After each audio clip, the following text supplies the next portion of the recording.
Eto na nga mga chong, marami tayong basketball updates. Johnny Abarrientos, bakit 75 lang ang binigay na grado sa Ginebra rookie na si RJ Abarrientos? Troy Rosario, waiting na lang bago lumipat sa Barangay Ginebra. Nitong mga nakalipas nga na araw mga chong, ay pumutok ang balitang pagiging unrestricted free agent nitong si Troy Rosario at yung pinakamatulong nga na pupuntahan nito ay ang crowd favorite na Barangay Ginebra. Pero hanggang sa ngayon ay hindi pa rin natutuloy ang paglipat ng nasabing forward. Kaya naman, marami ang nagtatanong, lalong-lalo na yung Barangay Ginebra fans. May katotohanan nga ba ang balitang yan? Matutuloy nga ba si Troy Rosario sa Barangay Ginebra? Ayon sa mga trusted source, ay maganda nga yung pag-uusap ng kampo ni Troy Rosario at ng San Miguel Corporation patungkol sa kontratang pipirmahan nito sa kanyang bagong kuponan. Pero waiting pa nga raw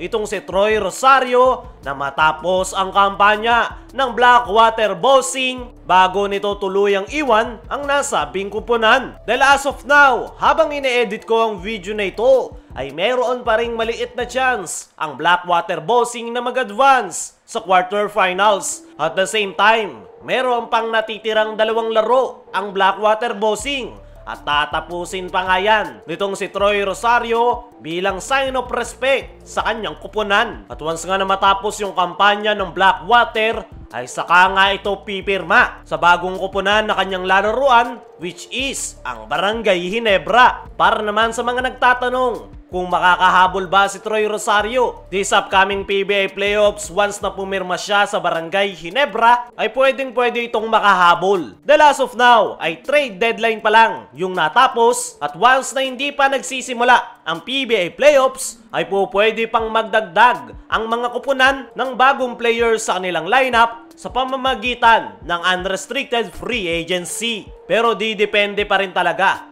kung makakahabol itong si Troy Rosario sa Barangay Ginebra. Dahil possible na magkaroon pa ng negosasyon ang kampo ni Troy Rosario at SMC patungkol sa kontratang pipirmahan nito. Pero as of now ay maganda nga yung pag-uusap ng dalawang panig at mukhang desidido talaga ang Ginebra management na papirmahin itong si Troy Rosario. Dahil ang problema nga ngayon ni Coach Tim sa kanyang kupunan ay yung kanilang front court position.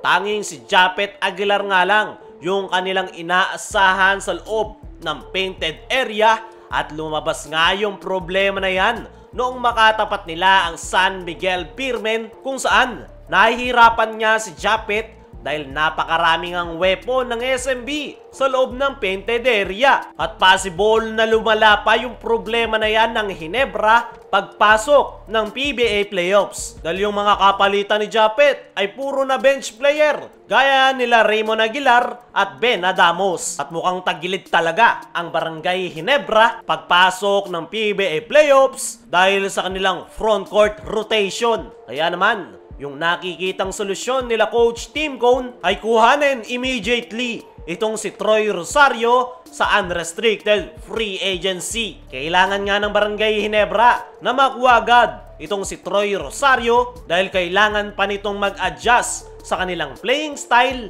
lalong-lalo na sa sistemang ginagamit ni Coach Tim Cone na triangle offense. Ayon naman sa ating mga trusted source, ay ang maganda sa Barangay Ginebra ay nakikipag-cooperate nga raw si Troy Rosario sa Ginebra management. Mukhang okay naman daw si Troy Rosario sa offer ng Ginebra, pero mayroong konting problema dahil sumusundot yung San Miguel Beermen na interesado rin talaga kay Troy Rosario. Actually, hindi lang San Miguel dahil nanliligaw rin ang TNT Tropang Giga. Pero mukhang wapakels nga si Troy Rosario sa TNT at ang focus niya ngayon ay ang SMC, lalong-lalo na ang Barangay Ginebra. Dumako naman tayo dito sa sinabi ni Johnny Abarrientos sa kanyang pamangkin na Ginebra rookie na si RJ Abarrientos. Ngayong conference nga mga chong ay isa si RJ Abarrientos sa mga nagpapakita ng magandang performance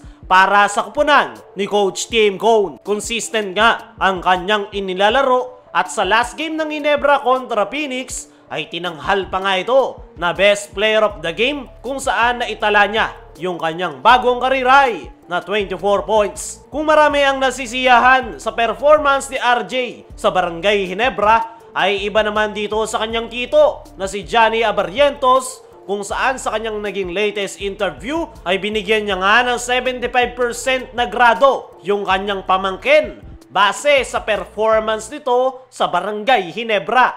Okay naman raw ang inilalaro nito, pero dahil hindi pa raw kabisado ni RJ Abarrientos yung triangle offense ni Coach Tim Cone, ay nasabi nga ni Johnny A na 75 lang yung grade na may bibigay niya kay RJ. Para sa akin mga chong, ay agree ako sa sinabi na yan ni Johnny A.